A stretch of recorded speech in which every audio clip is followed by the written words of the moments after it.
आणि आमचा अनुभव सुद्धा खूप चांगला आहे. ते डॉक्टरचे ॲडवाइस वगैरे खूप चांगल्या पद्धतीने दिलं जातं. फी सुद्धा खूप कमी आहे, म्हणजे ₹10 फी त्यांनी ठेवलेली आहे. आणि डॉक्टर सुद्धा म्हणजे खूप एक्सपिरियन्स आणि चांगल्या पद्धतीने बोलणं चालणं वगैरे त्यांचं खूप चांगलं आहे.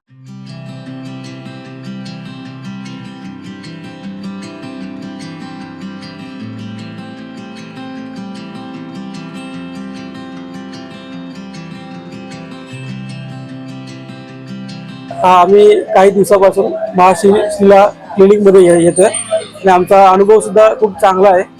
ते डॉक्टरचे ॲडवाइस वगैरे खूप चांगल्या पद्धतीने दिलं जातं. प्लस गोळ्या वगैरे जे औषधं वगैरे आहेत ते खूप माफक दरात उपलब्ध आहेत बाकी सगळ्या पेशंटसाठी वगैरे. ही एक चांगली गोष्ट आहे आणि आम्ही 1-1.5 वर्षापासून इथे येत आहोत कंटिन्युअस. जेव्हा आम्ही आजारी असतो तेव्हा फी सुद्धा खूप कमी आहे, म्हणजे ₹10 फी त्यांनी ठेवलेली आहे. आणि डॉक्टर सुद्धा म्हणजे खूप एक्सपिरियन्स आणि चांगल्या पद्धतीने बोलणं चालणं वगैरे त्यांचं खूप चांगलं आहे बिहेवियर वगैरे.